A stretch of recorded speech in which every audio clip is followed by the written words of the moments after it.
But, like you said, that was just a moment. And I'm pretty sure, she would have more moments, Yeah, we all will. you know what I'm saying? So it's just like, how do you recoup and reevaluate yourself? So I'm really glad that she was able to overcome that and stuff. Cause fans and people are very harsh.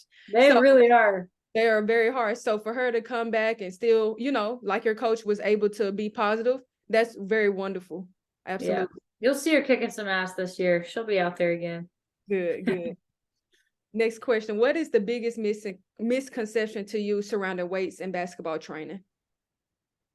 Well, I don't even know if it's a misconception, but I think that, a lot of people think that programming for basketball should be like programming for any other sport. Like when we talk about programming for strength and conditioning, we talk about periodization and how we plan for like, off season, preseason, in season, and postseason. And there's like this kind of linear progression. And that isn't true for basketball because it's a very unique sport, right?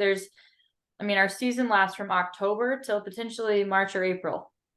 Basketball is Whoa. becoming longer and longer. I swear it's like year round. Yes. Yeah, and then for like even high school kids, it's like all year because they play club, they play school ball. I mean, it's like ridiculous. And so to think that you can like have these distinct portions of the year doesn't really work. It's a really long season. You can't be peaked for 6 months at a time, right? Right. So our training looks more like undulating. So we kind of keep things pretty consistent. Our focus maybe changes from building strength in the off season to being a little bit more explosive, preparing athletes for on the court play, to really then in season becoming more of like, hey, let's keep everyone healthy. We're going to kind of offset the Right. movements that we do on the basketball court that are really explosive with longer, slower movements in the weight room. So we're not just doing the same thing on and off the basketball court, but we're creating a well-rounded athlete. So I think training is really complicated for basketball, and it's something that I am still will always be learning, how to do better. But I think it's a lot more complex than people understand or even think about. So That's great.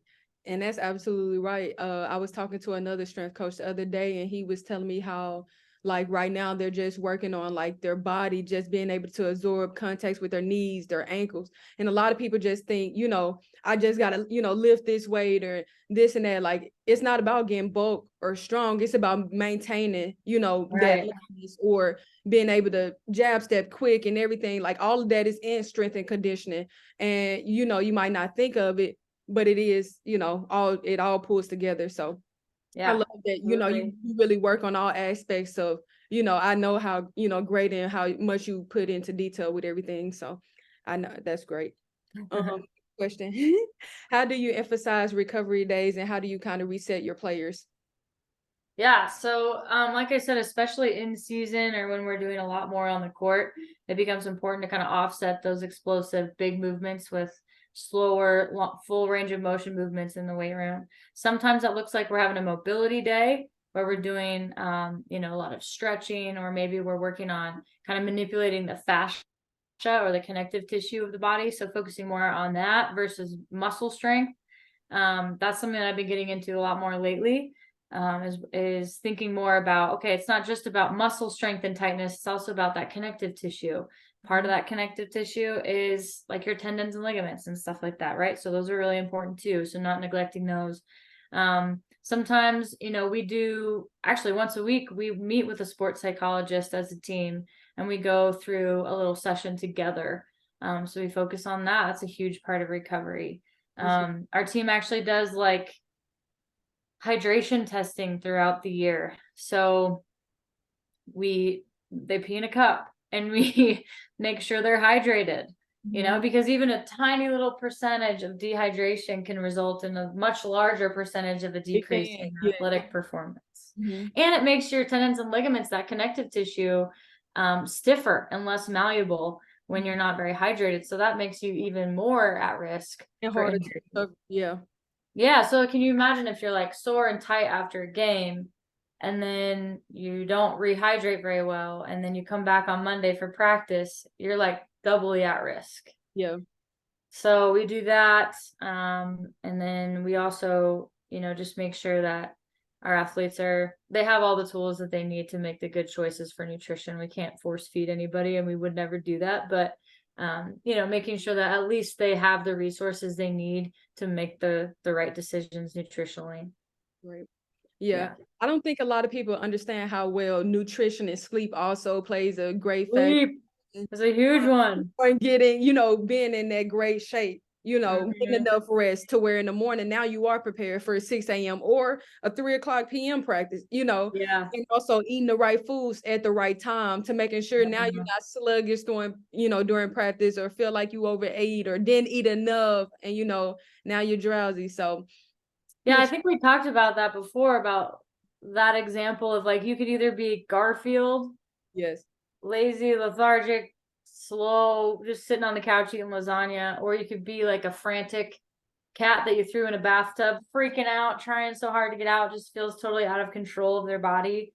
Or you could be a tiger, calm, cool, collected, walking through the jungle, and like what you eat and when can make you feel like any one of those three cats, and you want to be the tiger, Right. when you Yep. step out onto the basketball court for sure. And then it's interesting, we were talking about hydration and sleep and everything.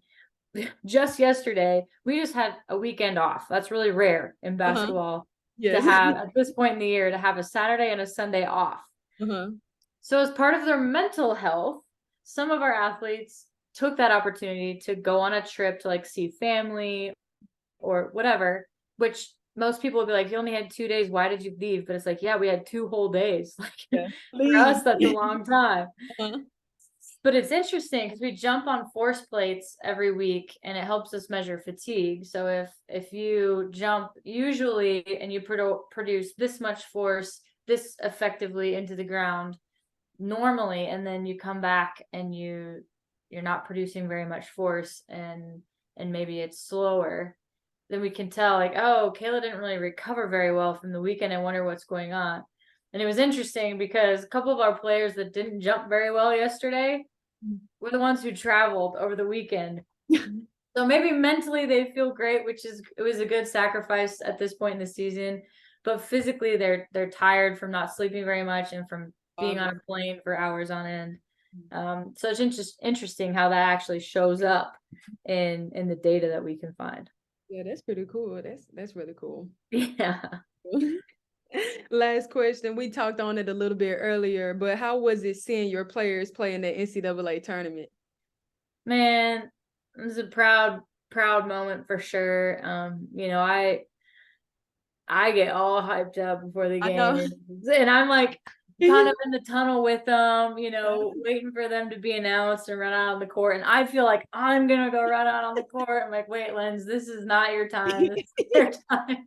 But I'm so proud of them because as a coach, you see all the little moments that none of the fans see throughout the year, of the tears and the struggle and the sweat and the hours and the frustration, that the highs and the lows that kind of compile at the very end and produce this team, and this team that can go out there and do this amazing work and can compete with the best in the country. It's a proud moment, not because of a job well done, but because of a journey well done. Like you just see everything that leads up to that, and it's just very, very cool and satisfying. And we don't take it for granted. We know that there's a lot of really good teams that don't get a chance to compete at that level, even though maybe they should have. Like basketball is also a game of chances. Mhm.